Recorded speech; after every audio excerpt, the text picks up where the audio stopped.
அனைவருக்கும் இனிமையான காலை வணக்கம்.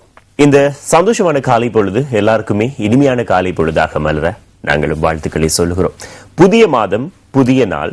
இது ஏப்ரல் மாதம் 1ஆம் தேதி, ஏப்ரல் ஃபூல், முட்டாள்கள் தினம் அப்படின்னு சொல்லுவாங்க. அதனால காலையிலேயே ஒரு சின்ன எச்சரிக்கை, யாரிடம் ஏமாந்துடாதீங்க அப்படின்னு சொல்லிட்டு இன்றைக்கு வந்திருக்கக்கூடிய பத்திரிகைகளில் காணப்படுகின்ற விஷயங்களை நாங்கள் உங்களோடு பகிர்ந்து கொள்வதற்கு தயாராக இருக்கிறோம். எங்களுடைய நியூஸ் ஃபர்ஸ்ட் செய்தி அறையிலிருந்து த்ரிஷானு இணைந்திருக்கிறார். வணக்கம் த்ரிஷானு. வணக்கம் கனா. சரி, இன்றைய தினம் நாங்கள் வந்திருக்கக்கூடிய பத்திரிகைகளில் என்ன விஷயங்கள் இருக்கிறது என்பதை தெளிவாக பார்க்க போறோம். நாங்கள் முதலில் தினக்குரல் பத்திரிகையோடு ஆரம்பிக்கலாம். த்ரிஷானு, தினக்குரல் பத்திரிகையினுடைய பிரதான தலைப்புச் செய்தி, ராணுவ அனுசரணையுடன் ஒருதலை பட்சமான தீர்விலேயே அரசு ஆர்வம், வடக்கு முதல்வர் விக்னேஸ்வரன் குற்றச்சாட்டு என்ற செய்திதான் பிரதான செய்தியாக இருக்கு. அதாவது கொழும்பில் நடைபெற்ற ஒரு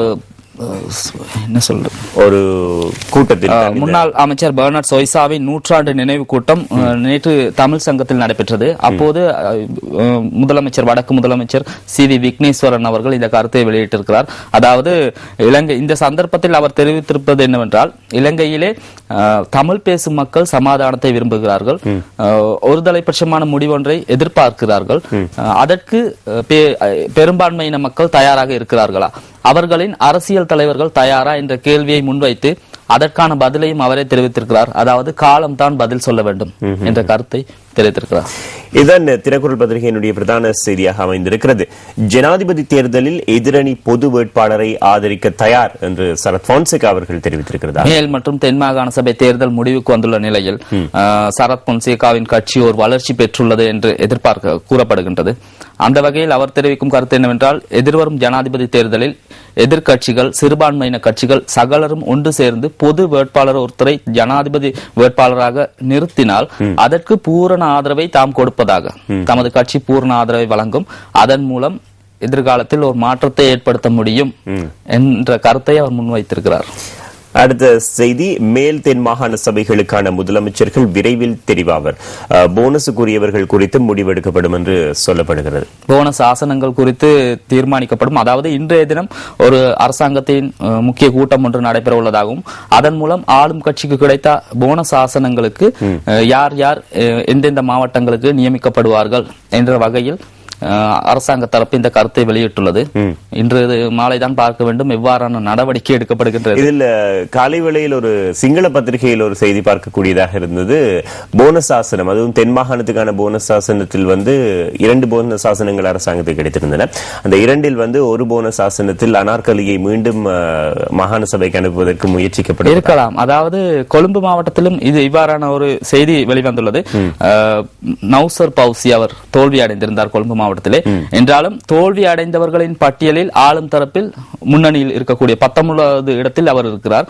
அவரையும் போனஸ் ஆசனத்துக்கு நியமிக்க அரச தரப்பு வட்டாரங்கள் முனைந்திருப்பதாக ஒரு தகவல் வந்துள்ளது. ஆகவே அனார்கலியையும் அவர்கள் நிறுத்தினால் ஆச்சரியப்படுவதற்கில்லை. பார்க்கலாம் மீண்டும் அனார்கலியை மாகாண சபைக்கு போவாரா அப்படின்றது.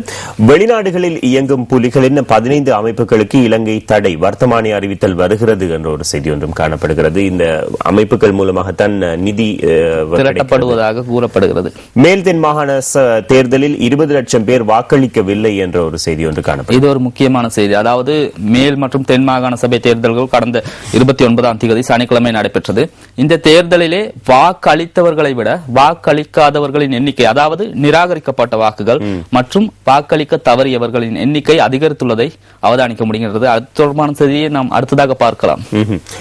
அடுத்து இன்றைய கார்ட்டூனாக வெளியாக இருக்கிறது. தினக்குரல் பத்திரிகையினுடைய கார்ட்டூன் 2 பேர் கைகோர்த்து கொண்டிருக்கிறதாகவும், அதே வேளையில் இலங்கை தொழிலாளர் காங்கிரஸ் மாதிரி ஒரு கோழியோடு ஒருத்தர் நிற்கிறார், சேவலோடு ஒருத்தர் நிற்கிறார். அவர் சரி, ஓகே, அடுத்த விஷயத்துக்கு போகலாம். அடுத்த விஷயம், கடிவாளம் என்ற அடிப்படையில் தான் இன்றைய தினம் தினக்குரல் பத்திரிகை தன்னுடைய ஆசிரியர் தலையங்கத்தை வெளியிட்டிருக்கிறது என்பதையும் குறிப்பிட்டு சொல்லலாம். அடுத்து இன்றைய சுடரொளி பத்திரிகையை பார்ப்போம். சுடரொளி பத்திரிகையினுடைய பிரதான செய்தியாக அமைந்திருக்கிறது, ஐநா விசாரணையை முறியடிக்க மாற்று வழி, சர்வதேச சட்டங்கள் குறித்து அரசு தீவிர பரிசீலனை என்ற ஒரு செய்தி. ஐக்கிய நாடுகள் சபையின் மனித உரிமைகள் பேரவையில் இலங்கைக்கு எதிராக கொண்டு வரப்பட்ட பிரேரணை அரசாங்கத்தால் முழுமையாக நிராகரிக்கப்பட்டுள்ளது. என்றாலும் அந்த பிரேரணைக்கு எதிராக சட்ட ரீதியாக சர்வதேச ரீதியில் எவ்வாறான சட்ட திட்டங்கள் உள்ளன, அவற்றை எவ்வாறு அணுகுவது, அணுகுமுறைகளை தேவையானவாறு நடவடிக்கைகளை எவ்வாறு எடுப்பது என்பது தொடர்பில் கலந்துரையாடி வருவதாக அரசாங்கம் தெரிவித்துள்ளது. அந்த பிரேரணைக்கு எதிராக மாற்று வழியை கூடிய சீக்கிரத்தில் அறிவிக்க உள்ளதாகவும் அந்த பிரேரணையை எவ்வாறு எதிர்கொள்வது என்பதை குறித்தும் தெரிவித்துள்ளது. அடுத்த செய்தியாக காணப்படுகிறது தமிழ் பிரதிநிதித்துவம் குறைந்தது கொழும்பில், தமிழ் கட்சிகள் தனிவழி பயணத்தால் என்ற ஒரு செய்தி ஒன்று இடம்பெற்றிருக்கிறது. முடிவடைந்த தேர்தலிலே பெரும்பாலும் தமிழ் பிரதிநிதித்துவம் குறைவடைந்தது என்று கூறினால் ஐக்கிய தேசிய கட்சியில்தான். மக்கள் ஐக்கிய தேசிய கட்சியின் மீது வைத்திருந்த நம்பிக்கை எந்த அளவுக்கு இருக்கிறது என்பது இந்த தேர்தலில் எடுத்து காட்டப்பட்டுள்ளது. அதே நேரம் தமிழ் பிரதிநிதித்துவம் மனோ கணேசனின் ஜனநாயக மக்கள் முன்னணி கட்சிக்கு 2 ஆசனங்கள் கிடைத்துள்ளன. இதனையும் நாம் இங்கே குறிப்பிட்டாக வேண்டும். பல தமிழர்கள் வாக்களிக்க போகவும் இல்லை, அதன் காரணமாகவும் பிரதிநிதித்துவம் குறைகிறதுக்கு வாய்ப்பு இருந்தது. அடுத்ததாக பொது ஜனாதிபதி வேட்பாளரை நிறுத்தினால் முழு ஆதரவு போன்சேகா அறிவித்திருக்கிறதாக செய்தி சுடரொலியிலும் வெளியிடப்பட்டிருக்கிறது. அதேவேளையில் இன்றைய சுடரொலியினுடைய ஆசிரியர் தலையங்கமாக காணப்படுகிறது. இந்திய மீனவரின் அத்துமீறலை தடுக்க முடியாது போகலாம் என்ற ஒரு செய்திதான் இன்றைய தினம் சுடரொலி பத்திரிகையின் ஆசிரியர் தலையங்கம். சுடரொலியினுடைய இன்றைய கார்ட்டூனாக வெளியாகி இருக்கிற சர்வதேச சக்திகளுக்கு இங்கு இடமில்லை அப்படின்னு சொல்லி தேர்தல் வெற்றி என்கின்ற கத்திரிக்கோளோடு ஜனாதிபதி நிற்கிறதாக ஒரு செய்தி இங்கே வெளியிடப்பட்டிருக்கிறது. இவை சுடரொலி பத்திரிகையினுடைய செய்திகளாக அமைந்திருக்கின்றன. இன்றைய தினகரன் பத்திரிகை போலாம். தினகரன் பத்திரிகையினுடைய பிரதான தலைப்புச் செய்தி மேலைத்தேய அழுத்தங்களுக்கு பதிலடி, அரசை பலப்படுத்த மக்கள் வாக்களிப்பு, தேர்தலில் அரசுக்கு மக்கள் தெளிவான வெற்றியை பெற்றுத் தந்துள்ளனர். அமைச்சர் மைத்ரிபால சிறிசேன அவர்கள் தெரிவித்திருக்கிறதாக. தேர்தல் முடிவடைந்த பின்னர் நேற்றைய தினம் கொழும்பில் நடைபெற்ற, அதாவது ஸ்ரீலங்கா சுதந்திர கட்சியின் கொழும்பில் உள்ள அலுவலகத்தில் நடைபெற்ற செய்தியாளர் மாநாட்டில் அமைச்சர் மைத்ரிபால சிறிசேன, அமைச்சர் டாலா சலபெரும, சுசில் பிரேம் ஜெயந்த் ஆகியோர் கலந்து கொண்டிருந்தார்கள். இவர்கள் மூவரும் ஒருமித்த கருத்தை தெரிவித்திருந்தார்கள். அதாவது இந்த தேர்தலில் அரசாங்கம் தோல்வி அடையவில்லை, ஆளும் கட்சிக்கு எந்த ஒரு பின்னடைவும் இல்லை. இந்த தேர்தலை 2009ஆம் ஆண்டு தேர்தலுடன் ஒப்பிட வேண்டாம். அதற்கான காரணம் 2009ஆம் ஆண்டு யுத்த வெற்றியை அரசாங்கம் பெற்றிருந்தது. அதன் பிறகுதான் தேர்தல் நடைபெற்றது. ஆகவே அப்போது மக்கள் பூரணமாக அரசாங்கத்துடன் இருந்தார்கள். ஆகவே அந்த தேர்தலையும் இதனையும் ஒன்றாக ஒப்பிட வேண்டாம். இந்த தேர்தலில் சரத் பொன்சேகாவின் கட்சியும் அதே போன்று அனுரகுமார திசாநாயக்க தலைமையிலான ஜேவிபி கட்சி, மக்கள் விடுதலை முன்னணியும் சற்று வளர்ச்சி அடைந்துள்ளன. அதே நேரம் ஐக்கிய தேசிய கட்சி தான் பின்னிலை அடைந்துள்ளது. அவர்கள்தான் மறுசீரமைக்கப்பட வேண்டும். மறுசீரமைக்கப்பட்ட போதிலும் அவர்களில் எந்த மாற்றமும் ஏற்படவில்லை. ஆகவே எங்களது வாக்கு வங்கியை மீண்டும் ஒரு முறை தயார்படுத்திக் கொள்ள இன்னும் 2 வருட கால அவகாசம் இருக்கின்றது.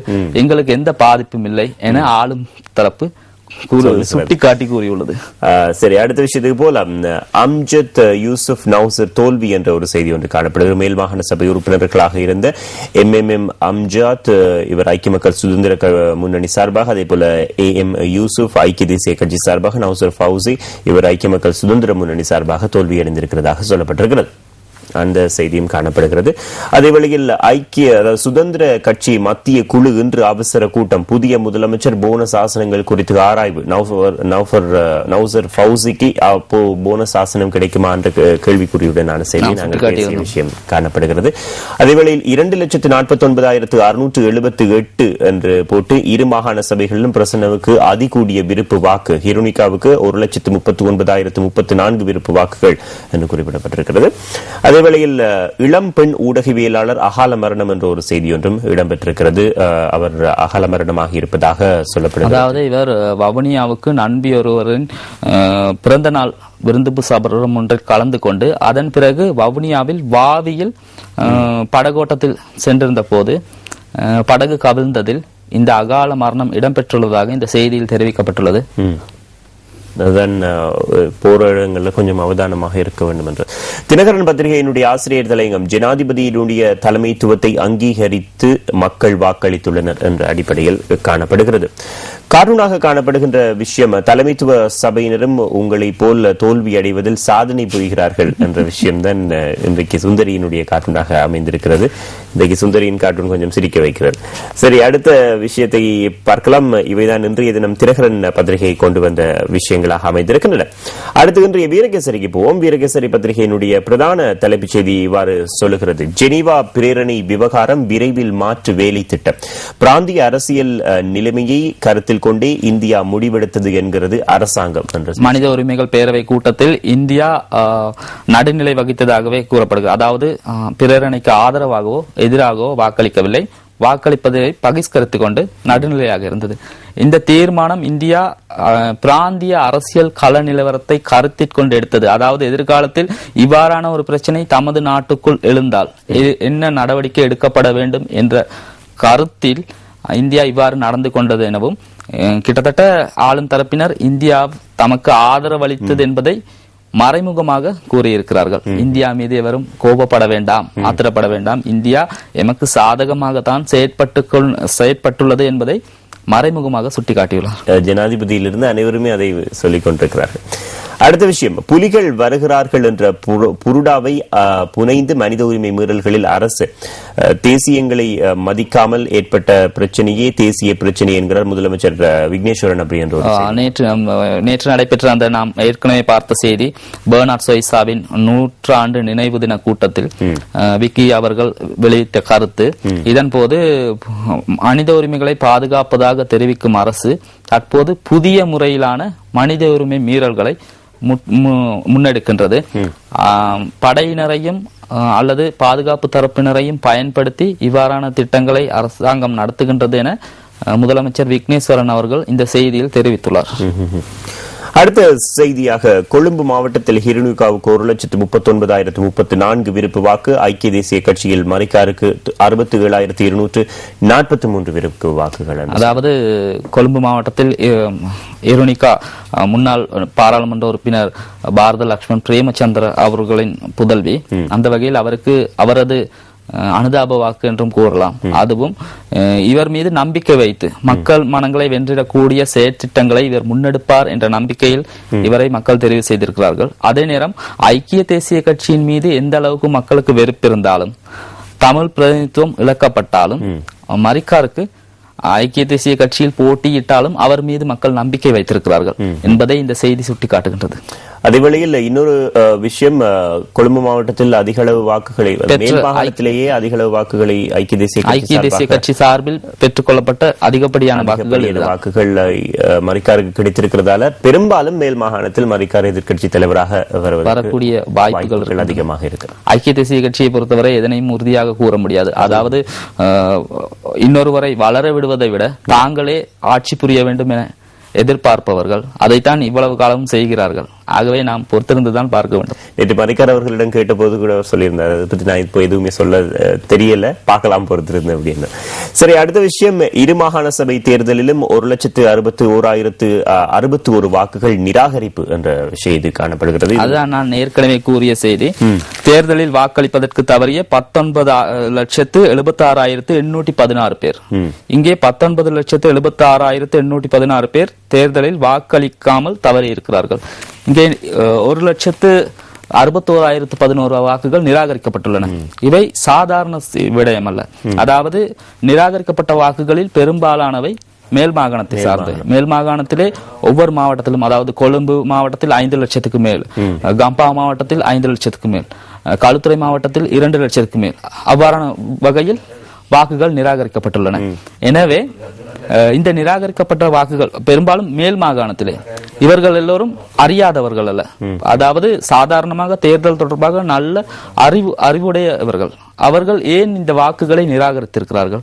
அதற்கான காரணம் என்னவென்று நாம் சற்று சிந்தித்து பார்த்தால், அவர்கள் அரசியலை முற்றுமுழுதாக வெறுக்கிறார்கள், எவர் மீதும் நம்பிக்கை இல்லை.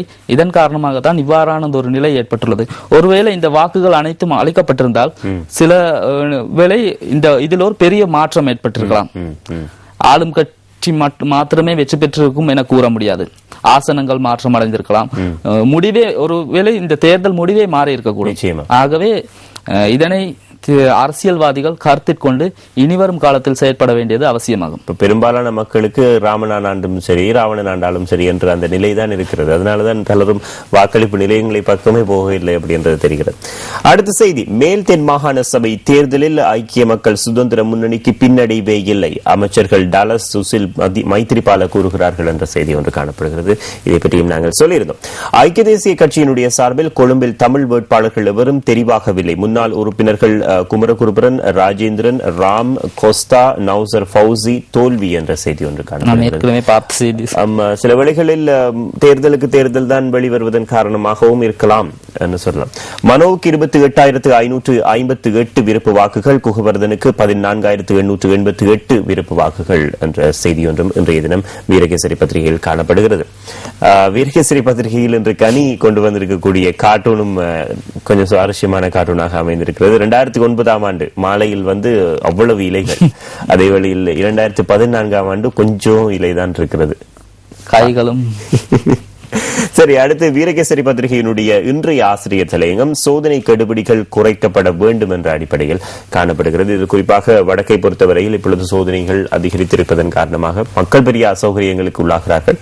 எனவே அந்த அடிப்படையில் தான் இந்த விஷயம் இன்றைய தினம் வீரகேசரி பத்திரிகையில் இடம்பெற்றிருக்கிறது.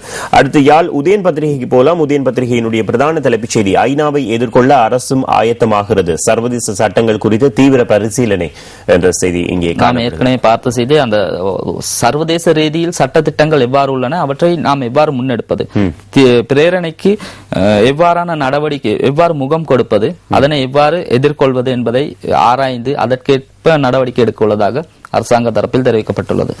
அடுத்த செய்தியாக இடம்பெற்றிருக்கக்கூடிய உதயன் பத்திரிகையினுடைய செய்தி, கேப்பாபிலவில் தமிழ் மக்கள் காணிகளை அபகரிக்க ராணுவத்தினர் நடவடிக்கை, பாதிக்கப்பட்டவர்களுக்கு வேறு காணிகள் வழங்கவும் ஏற்படலாம் என்ற ஏற்பாடு செய்யப்படுவதாக சொல்லப்படுகிறது. இந்த காணி அபகரிப்பு சம்பந்தமாக இப்பொழுது விதமாக வித்தியாசமாக வேறு இடங்களிலிருந்து வேறு செய்திகள் வெளிவந்து கொண்டிருக்கிறது. நேற்றைய தினம் கிழக்கு மாகாணத்திலும் காணி அபகரிக்கப்படுவதாக கிழக்கு மாகாண சபை உறுப்பினர் ஒருவர் தெரிவித்திருக்கிறதாகவும் செய்தி வெளியிடப்பட்டிருந்தது. பார்க்கலாம். அடுத்த செய்தியாக முள்ளியவளை முறிப்பில் நேற்று பெரும் தேடுதல், 2 கைது, 1 தப்பிவிட்டாராம் என்ற செய்தி ஒன்றும் இடம்பெற்றிருக்கிறது. அடிக்கடி சுற்றி வளைப்புகளும் இப்பொழுது வடமாகாணத்தில் சுற்றி வளைப்புகளும் திடீர் சோதனைகளும் முன்னெடுக்கப்படுகின்றன. அவர்கள் மத்தியில் ஒரு அச்சம் ஏற்படுத்தப்பட்டுள்ளது. ஏற்கனவே வடமாகாண முதலமைச்சர் அவர்கள் தெரிவித்திருந்தார், பயங்கரவாதம் என்ற பேச்சுக்கு இங்கு இடமில்லை, தற்போது மக்கள் நியாயமான முறையில் சுதந்திரமாக இருக்கிறார்கள் என்ற ஒரு கருத்தையும் அமைச்சர் வாசுதேவ நாணயக்கார் அவர்கள் ஏற்கனவே தெரிவித்திருந்தார். என்றாலும் இன்னும் அவர் அப்போது தெரிவித்திருந்த கருத்து என்னவென்றால், வடமாகாணத்திலே பாதுகாப்பு நடவடிக்கைகளை முன்னெடுக்கும் போது மக்கள் அதிருப்தி அடையும் வகையில் செயற்பட வேண்டாம் என்பதை அவர் கேட்டுக்கொண்டிருந்தார். என்ற போதிலும் அவ்வாறான ஒரு மாற்றம் ஏற்பட்டதாக தெரியவில்லை இந்த செய்திகளினூடாக. நிச்சயமாக ஒவ்வொரு நாளும் இந்த மாதிரி செய்திகள் தான் அதிகமாக வருது. சோதனை சாவடிகளில் மீண்டும் ராணுவத்தினர், வடமராட்சி கிழக்கு மக்கள் பெரும் அச்சம், இந்த செய்தி காணப்படுகிறது. அடுத்து விரைவு தபால் சேவையில் யாழ் மாவட்டம் முன்னிலை என்ற செய்தி ஒன்றும் இடம்பெற்றிருக்கிறது. அடிக்கடி நிறைய தபால் போகிறதா போல தெரியுது. அடுத்ததாக வீட்டு உரிமையாளரால் வீதிக்கு விரட்டப்பட்ட வயோதிப தாயும் மகளும் கைதடி முதியோர் இல்லத்தில் என்ற செய்தி ஒன்று இடம்பெற்றிருக்கிறது. ஆதரவின்றி தனிமையில் வசித்து வந்த வயோதிப தாயையும் மகளையும் வீட்டு உரிமையாளர் திடீரென்று வீட்டை விட்டு வெளியேறுமாறு நிர்பந்தித்துள்ளார். இதையடுத்து உதவியேற்ற அவர்கள் கைதடி முதியோர் இல்லத்தில் சேர்ந்திருப்பதாக செய்தி இடம்பெற்றிருக்கிறது. இவை உதயன் பத்திரிகை கொண்டு வந்திருக்கக்கூடிய செய்திகள். யாழ் தினக்குரல் பத்திரிகையினுடைய செய்திக்கு போகலாம். யாழ் தினக்குரல் பத்திரிகையினுடைய செய்திகளில் முதலாவதாக ஒரு செய்தி ஒன்று காணப்படுகிறது. புலிகள் சார்பு 15 அமைப்புகளுக்கு தடை என வருகிறது வர்த்தமானி என்ற செய்திதான் காணப்படுகிறது. இந்த குறிப்பிடப்பட்டிருக்கக்கூடிய அந்த அமைப்புகளினுடைய லட்சணைகளை பார்க்கும் பொழுது சிலருக்கு புரியும் இந்த அமைப்புகள் அப்படி என்றது. அடுத்ததாக ஈழத்தமிழர்களுக்கு இந்தியா செய்தது மாபெரும் துரோகம், மன்னார் ஆயர் தெரிவித்திருப்பதாக செய்தி ஒன்று காணப்படுகிறது. ஈழத்தமிழர்கள் இனியாவது இதனை புரிந்து கொள்ள வேண்டும். இலங்கையில் உள்ள தமிழர்கள் எல்லோரும் நினைக்கிறார்கள் இந்தியா எப்போதும் இலங்கை தமிழர்களுக்கு ஆதரவாக செயற்படுகிறது, இந்தியா எப்போதும் இலங்கை தமிழர்களுக்கு கை கொடுக்கும் என. ஆனால் அவர்கள் சரியான நேரத்தில் காலை வாரி விடுவார்கள். நிச்சயமாக அவர்களுடைய தேர்தல் மற்றும் வாக்கு அவர்களின் தேர்தலில், அதாவது நடைபெறவுள்ள தேர்தலில் வாக்குகளை பெற வேண்டும் என்பதற்காகத்தான் இவ்வாறு நடந்து கொண்டார்கள் என்பதுதான் உண்மை. ஆகவே இந்த ஜெனீவா பிரேரணைக்கு எதிராக வாக்களித்திருந்தால் அரசாங்கத்தை பகத்திக் கொள்ள வேண்டும், ஆதரவாக வாக்களித்திருந்தால் அப்போதும் அரசாங்கத்தை அதாவது பிரேரணைக்கு ஆதரவாக வாக்களித்திருந்தால் அரசாங்கத்தை இலங்கை அரசை பகைத்துக் கொள்ள வேண்டும். எதிராக வாக்களித்திருந்தால் மறுபுறம் இந்திய வாக்குகள் இல்லாமல் போய் இலங்கை இந்திய வாக்குகளில் ஒரு தளம்பல் ஏற்படும். அதாவது தமிழகத்திலே பொதுவான பொதுமக்கள் ஒரு தளம்பல் ஏற்பட்டு பொதுமக்களுக்கு வெறுப்பு ஏற்பட்டிருக்கும். அவர்கள் நிச்சயம் எதிராக வாக்களித்திருப்பார்கள். அதனை கருத்தில் கொண்டு சரியான நேரத்தில் நடுநிலை வகிப்பது போன்று பாசாங்கு செய்து ஏமாற்றிவிட்டார்கள். நிச்சயமா. அடுத்த செய்தி, 17 இலங்கை தமிழர்கள் நாளை இந்தியா அரசால் விடுவிப்பு என்ற ஒரு செய்தி ஒன்றும் இடம்பெற்றிருக்கிறது. இலங்கையிலிருந்து அனைத்து அதாவது மீனவர்களும் விடுவிக்கப்பட்டிருக்கிறதாகவும் செய்தி ஒன்று கிடைத்திருந்தது. உள்ளூராட்சி சுகாதார சேவைகள் வடக்கில் இன்று முதல் முடங்கும் என்ற ஒரு செய்தி ஒன்று இடம்பெற்றிருக்கிறது. பிரதேச சபைகளில் இருந்து சுகாதார திணைக்களத்துக்கு மாற்றம் செய்யப்பட்ட பொது சுகாதார பரிசோதகரும் இளவும் பிரதேச சபைகளில் இணைக்க வலியுறுத்தி வடக்கு மாகாணம் முழுவதிலும் உள்ள உள்ளூராட்சி மன்றங்களில் சுகாதார சேவைகள் இன்று முதல் முடங்க உள்ளதாக அறிவிக்கப்பட்டிருக்கிறதாக சொல்லப்படுகிறது. எனவே பணி பகிஷ்கரிப்பு என்பது சொல்லப்பட்டிருக்கிறது. இவைதான் இன்றைய தினம் தினக்குரல் யாழ் தினக்குரல் கொண்டு வந்திருக்கக்கூடிய செய்திகளாக அமைந்திருக்கின்றன. இதேவேளையில் இன்றைய தினம் மெட்ரோ பத்திரிகையை பொறுத்தவரையில் மெட்ரோ பத்திரிகையினுடைய பிரதான தலைப்புச் செய்தி, சீதுவை தனியார் வங்கியில் 13,50,000 ரூபாய் கொள்ளை என்ற ஒரு செய்தி காணப்படுகிறது. கத்திக்குத்து கிழக்கான முகாமையாளர் வைத்தியசாலையில் என்றும் செய்தி காணப்படுகிறது. அதாவது தனியார் வங்கி 24 மணி நேர சேவையில் உள்ள தனியார் வங்கி ஒன்றில் தான் இந்த கொள்ளை சம்பவம் இடம்பெற்றுள்ளது. இரவு வேளையில் முகமூடி அணிந்து தலைக்கவசம் அணிந்த 4 பேர் இந்த கொள்ளையிட்டு சென்றுள்ளார்கள். இதன் போது தனியார் வங்கியின் முகாமையாளர் கத்திக்குத்து கிழக்காகி தேசிய வைத்தியசாலையில் அனுமதிக்கப்பட்டுள்ளதாகவும் அவர் அது தொடர்பான தகவலை முழுவதுமாக தெரிவித்துள்ளார். பாதுகாப்பு தரப்பினர் இவர்களை கண்டுபிடிக்கிறார்களா என்பதை தான் நாம் பார்க்க வேண்டும். அதேவேளையில் இந்த செய்தியில் குறிப்பிடப்பட்டிருக்கக்கூடிய இன்னொரு விஷயம், 1000 ரூபாய் நோட்டுகள் 50 இவ்வாறு கொள்ளையிடப்பட்டுள்ளதாக குறிப்பிடப்பட்டிருக்கிற போதிலும் தாக்குதலுக்கு உள்ளான முகாமையாளரினுடைய வாக்குமூலத்துக்கு அமைய 13,50,000 ரூபாய் கொள்ளையிடப்பட்டுள்ளதாக தெரிவிக்கப்படுகிறது. நேற்று அதிகாலை 12:15 மணியளவில் தான் இந்த கொள்ளை சம்பவம் இடம்பெற்றது. நள்ளிரவு 12:15 மணியளவில் தான் இந்த கொள்ளை சம்பவம் இடம்பெற்றிருக்கிறதாக சொல்லப்படுகிறது. தாக்குதல் சம்பவம் தொடர்பில் ஸ்ரீ ஜெயவர்தனபுர பல்கலைக்கழக மாணவர்கள் 14 பேர் கைது என்ற ஒரு செய்தி ஒன்று. சமீப காலமாக நாம் பல்கலைக்கழகங்கள் அல்லது மாணவர்கள் சம்பந்தப்பட்ட செய்திகளை அதிக அளவில் பார்க்கிறோம். அவர்கள் எல்லோரும் ஏதாவது ஒரு குற்றத்தை புரிந்து அதற்கு தண்டனை பெறுகிறமை தான் செய்தியாக வருகின்றது. அந்த வகையில் இது ஸ்ரீ ஜெயவர்தனபுர பல்கலைக்கழகத்திலே கலைப்பீடத்தை சேர்ந்த 2ஆம் ஆண்டு மாணவர்கள் 2ஆம் வருட மாணவர்கள் தான் 14 பேர் கைது செய்யப்பட்டிருக்கிறார்கள். இவர்கள் பாதுகாப்பு அரணுக்கு சேதம் விளைவித்ததாகவும் பாதுகாப்பு அதிகாரிகளை தாக்கியதாகவும் தெரிவிக்கப்படுகின்றது. 2 பாதுகாப்பு அதிகாரிகள் வைத்தியசாலையில் அனுமதிக்கப்பட்டதாகவும் சொல்லப்பட்டது. அந்த அடிப்படையில் மிரிகான போலீசார் இந்த நடவடிக்கையை மேற்கொண்டிருக்கிறார்கள். விளக்கமறியலில் உள்ள வேட்பாளர் 29,000 வாக்குகளுடன் வெற்றி என்ற செய்தி காணப்படுகிறது. நீர்கொழும்பு நகைக்கடை மற்றும் வெளிநாட்டு நாணய மாற்று நிலையம் ஒன்றில் கடந்த பிப்ரவரி மாதம் 17ஆம் தேதி இடம்பெற்ற 2 கோடி ரூபாவுக்கும் மேற்பட்ட கொள்ளை சம்பவத்தோடு தொடர்பட்டவர் என்ற அடிப்படையில் இவர் கைது செய்யப்பட்டிருந்தார். மக்கள் இவர் மீது நம்பிக்கை வைத்திருக்கிறார்கள் என்பது நாம் புரிந்து கொள்ள வேண்டும். அதே வேளையில் நேற்றைய தினம் நியூஸ் செய்திகளில் குறிப்பிடப்பட்ட இன்னொரு விஷயம், மக்கள் விடுதலை முன்னணி சார்பாக போட்டியிடுவதற்கு இருந்த ஒருவர் அகால மரணம் அடைந்தார். அவருக்கு கூட 2000க்கும் மேற்பட்ட வாக்குகள் போடப்பட்டிருக்கிறது மரணம் அடைந்தவருக்கு அப்படின்ற விஷயம். அடுத்து, கோட்டை நீதவானை தூஷித்த போலீஸ் கான்ஸ்டபிளுக்கு பிணை என்ற ஒரு செய்தியும் இடம்பெற்றிருக்கிறது. இன்றைய தினம் மெட்ரோ பத்திரிகை கொண்டு வந்த செய்திகளாக அந்த செய்திகள் அமைந்திருக்கின்றன. இதுதான் முதல் பக்க செய்திகளாக இன்றைய தினம் வந்திருக்கக்கூடிய செய்திகள் என்று கூட சொல்லலாம். இதேவேளையில் குறிப்பிட்டு சொல்லக்கூடிய இன்னொரு விஷயம் என்ன அப்படின்னு சொன்னால், இன்றைய தின பத்திரிகைகளை பொறுத்தவரையில் இன்றைய தினம் குறிப்பாக அனைத்து பத்திரிகைகளும் பெரும்பாலும் இந்த தேர்தல் சம்பந்தமாகவும் தேர்தல் சம்பந்தமாக வெற்றி பெற்றவர்கள் தெரிவித்த கருத்துக்கள் தொடர்பாகவும் தான் மிகவும் அதிகமான செய்திகள் காணப்படுகிறது. ஊழல் மோசடி மிக்க அரசியல் கலாச்சாரத்தை மாற்றி அமைக்கும் ஆரம்ப நடவடிக்கை தேர்தல் முடிவு குறித்து பொன்சேகா அவர்கள் தெரிவித்திருக்கிறதாக வீரகேசரி பத்திரிகையில் இன்னும் ஒரு செய்தி இன்றைய தினம் காணப்படுகிறது. அதேவேளையில் அதாவது இன்றைய தினத்தை பொறுத்தவரையில் இந்தியாவின் நழுவல் போக்கு குறித்து புலம்பெயர் தமிழர் அமைப்புகள் கவலை தெரிவித்து கூட்டறிக்கை வெளியிட்டிருக்கக்கூடிய ஒரு செய்தியும் இன்றைய தினம் காணப்படுவதாக சொல்லப்படுகிறது. சர்வதேச பொறிமுறைக்குள் இலங்கையை சிக்க வைப்பதற்கு தமிழ் கட்சிகள் முயற்சி, பொதுபல சேனா குற்றம் சாட்டியிருக்கிறதாக செய்தி காணப்படுகிறது. கொஞ்ச நாள் பேசாம இருந்தமாய் தெரிஞ்சது, பிறகு மீண்டும் ஆரம்பித்திருக்கிறதாக சொல்லப்படுகிறது. அடுத்ததாக, முகநூலில் இறப்பதாக குறித்துவிட்டு இளைஞர் தூக்கிட்டு தற்கொலை. யாழ் நீர்வேலியில் சம்பவம், அதாவது Facebookல போட்டிருக்கிறார் ஸ்டேட்டஸ், நான் உயிரிழக்க போகிறேன் அப்படின்னு சொல்லி ஸ்டேட்டஸ் போட்டுட்டு அவர் யாழ் நீர்வேலி பகுதியில் தற்கொலை செய்து கொண்டிருக்கிறதாகத்தான் அந்த செய்தி காணப்படுகிறது. இவை வீரகேசரி பத்திரிகையில் காண. அதாவது கணாதிபன் மற்றொரு இங்கே செய்தியை குறிப்பிட்டாக வேண்டும். தனியார் வங்கியில் துணிகர கொள்ளை 14 லட்சம் ரூபாய் அபகரிப்பு. இந்த செய்தியில் அரசாங்க பத்திரிகை தினகரன் பத்திரிகையில் வெளியிடப்பட்ட செய்தி. இங்கே அவர்கள் இந்த இலக்கங்களையும் குறிப்பிட்டிருக்கிறார்கள். இந்த 5000 ரூபாய் நோட்டுகள் தான் கொள்ளையிடப்பட்டுள்ளன.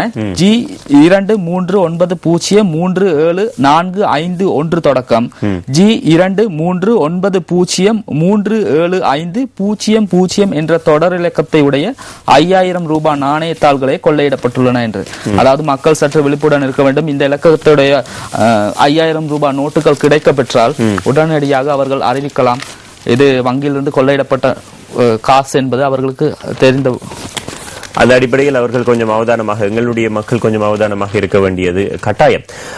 அதே வேளையில் இன்னொரு விஷயம், கிழக்கில் இந்துக்களினுடைய உரிமைகள் புறக்கணிப்பு மட்டு இந்து மாமன்றம் கவலை தெரிவித்திருக்கிறதாகவும் ஒரு செய்தி இன்றைய தினம் சுருளொளி பத்திரிகையில் காணப்படுகின்ற செய்தியாக அமைந்திருக்கிறது. இதேவேளை இன்னொரு விஷயம் நாங்கள் இந்த அடிப்படையில் சில விஷயங்களை நாங்கள் அடுத்ததாக பார்க்கலாம். நேற்றைய மட்ச் சம்பந்தமாகவும் சில விஷயங்களை சொல்ல வேண்டும். என்று சொன்னால் இறுதி வரையில் எங்களுக்கு வாய்ப்பு இல்லை அப்படி என்ற ஒரு நிலை இருந்தது. ஆனால் கடைசி நேரத்தில் இலங்கை, அதாவது உலக 2020 கிரிக்கெட் போட்டிகளிலே நேற்றைய தினம் போட்டியானது கிட்டத்தட்ட ஒரு காலிறுதி போட்டி போல நடைபெற்றது. அந்த போட்டியில் முதலில் துடுப்படுத்தாடிய இலங்கை அணி 19.2 ஓவர்களில் 119 ஓட்டங்களை பெற்றுக் கொண்டது. 20 ஓவர்களில் அதாவது சரியாக 120 பந்துகளுக்கு 120 ஓட்டங்களை பெற வேண்டியதுதான் இலக்கு.